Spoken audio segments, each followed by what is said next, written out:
Pour moi, personnellement, c'était des années d'attente avant de pouvoir voler. Donc, c'est le pied. Une fois en l'air, on a cette sensation de liberté, de légèreté, d'humilité, parce qu'on est dans un fluide qui nous bouge un petit peu. On est très attentif aux messages radio des instructeurs au sol qui nous guident, qui nous font les corrections. Allez, encore un S à droite. Ça descend pas là. Encore un S à droite. Il faut que tu regardes le terrain aussi. Hein.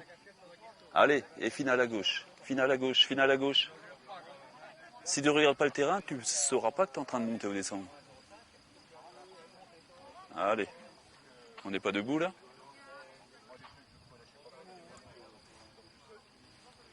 Ok. Une fois au sol, c'est l'euphorie partagée avec les camarades de stage et puis l'envie de recommencer le plus vite possible.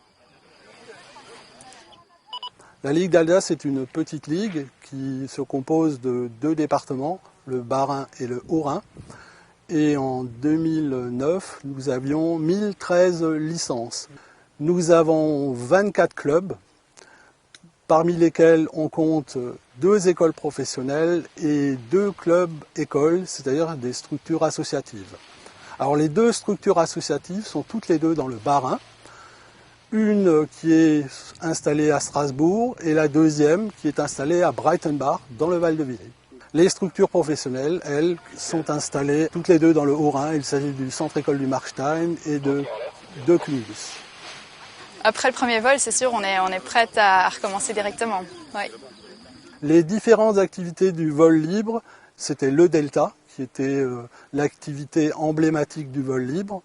Et depuis les années 80, c'est bien sûr le parapente qui a pris largement le pas sur le Delta. Je pense que tout simplement, c'est beaucoup plus pratique, plus aisé à apprendre. Et c'est ce qui fait qu'aujourd'hui, on retrouve à 99% plus que des parapentes à la place des deltas. Ensuite, se sont développées d'autres activités. Le kite, alors sous différentes formes également. Vous avez le kitesurf, le snow kite. Le kitesurf, ça se passe sur l'eau, donc avec une aile qu'on appelle aile à boudin, qui va prendre le vent, on va piloter avec une barre et qui va nous permettre de naviguer grâce au vent sur une planche, sur une étendue d'eau, partout où il y a de l'eau et du vent.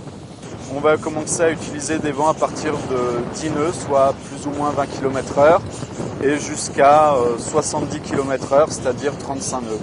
Le snowkite, c'est la même chose, mais sur la neige, avec des skis ou un snowboard. On va utiliser des vents un peu moins forts, à partir de 10-15 km/h et jusqu'à 30-40 km/h. Au-delà, les vents en montagne commencent à être un peu trop perturbés pour être utilisables. Nous avons également la gestion du cerf-volant, qui nous a été attribué assez récemment.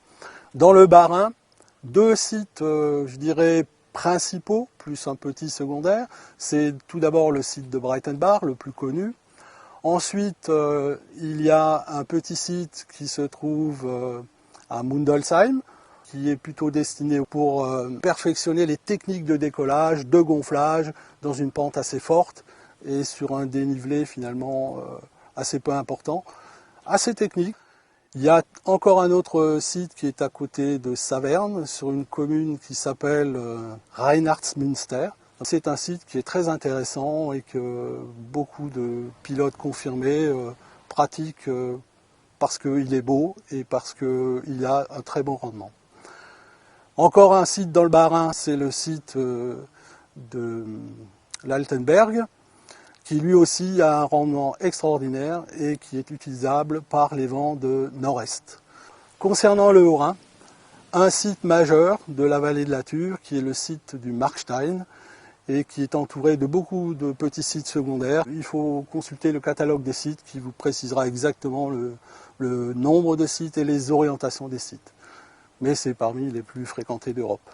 Alors les périodes d'activité, c'est évidemment et principalement le printemps, l'été et l'automne, mais cela dit, rien n'empêche une pratique hivernale. Quand les routes d'accès ou les chemins d'accès sont dégagés, on peut tout à fait pratiquer du vol libre en hiver. Le vol libre veut dire avant tout décoller et voler par sa propre énergie. C'est-à-dire qu'on décolle à pied et on atterrit sur ses pieds. On n'a pas besoin d'accessoires motorisés pour pouvoir voler. Pour pratiquer dans les structures de la Fédération française de vol libre, la licence est obligatoire et obligatoire également l'assurance responsabilité civile sans laquelle on ne peut pas voler en France. Le parapente est une activité aéronautique la plus simple et nécessite qu'un matériel léger pour être pratiqué. Pratiqué par des jeunes, donc le parapente est autorisé dans la Fédération française de vol libre à partir de l'âge de 14 ans, mais peut être pratiqué jusqu'à l'âge de 77 ans et même plus. Donc il suffit d'avoir une condition physique normale. Pour pratiquer le parapente, nous avons besoin d'un aéronef, c'est ce qu'on appelle le parapente. C'est quelque chose qui est relativement simple, c'est du tissu, des suspentes, une sellette qui sont dans un sac. Il va falloir sortir la voile du sac, il va falloir l'étaler face au vent, dans la pente face au vent. Il va falloir démêler les ficelles, les suspentes, et il va falloir s'installer dans la sellette de manière à pouvoir après mettre en forme cet aéronef, c'est-à-dire le mettre en l'air, faire pénétrer l'air dans les caissons d'une manière de lui donner une forme d'aile. Ensuite, il va falloir décider ou pas décider de décoller.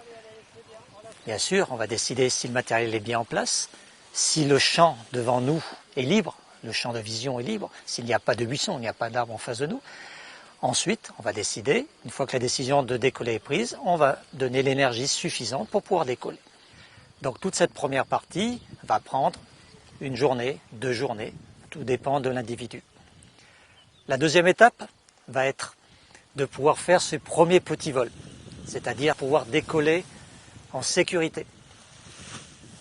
Une fois qu'on a décollé en sécurité, on va commencer à apprendre à se poser aussi en sécurité. Je parle toujours de sécurité parce qu'au niveau du vol libre, c'est la première chose à tenir compte par rapport au pilote, la sécurité. Un beau vol commence par un beau décollage, par un beau vol et finit par un bel atterrissage. Voler a des contraintes, les autorisations, et parmi les autorisations, il y a les altitudes de vol. On ne peut pas voler n'importe où, à n'importe quelle altitude.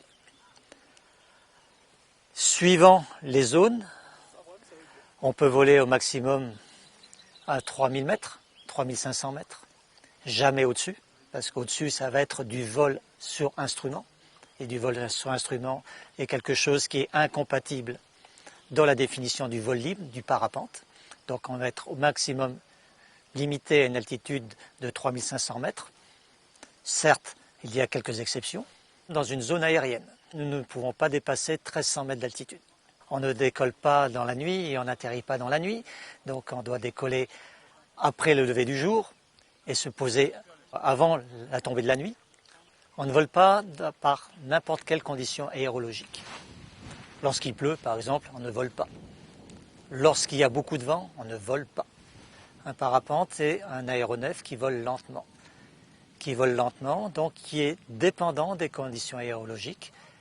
Il faut avoir le vent de face pour pouvoir décoller, avoir les ascendances, quelques petits nuages sympathiques qui nous permettent d'identifier où sont les ascendances. Et les ascendances, c'est pour monter.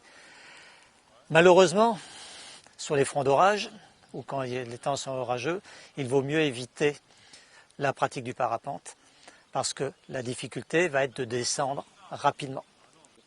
Lorsque les conditions météorologiques sont mauvaises, trop de vent, présence d'orage, le vol peut devenir très dangereux. En plaine, le treuil est une excellente alternative au vol montagne lorsque les vents ne sont pas bien orientés. Ça nous permet de voler dans toutes les directions de vent.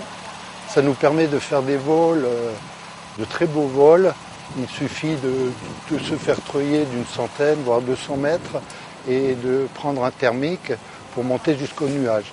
Donc ça permet de voler aussi dans un milieu différent de celui de la montagne.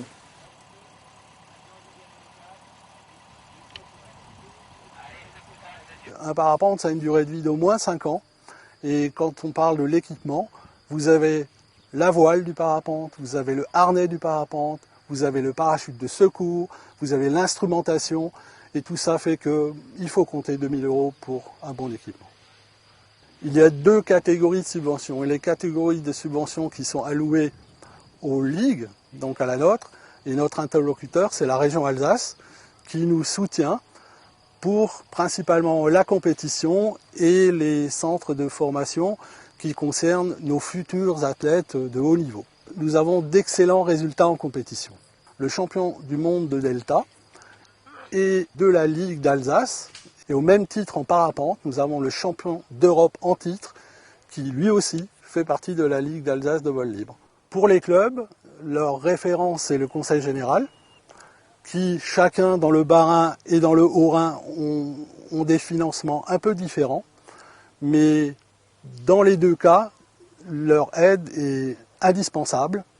Et pour ce qui concerne le Bas-Rhin subventionne fortement l'achat de matériel, et ça pour nous c'est absolument indispensable.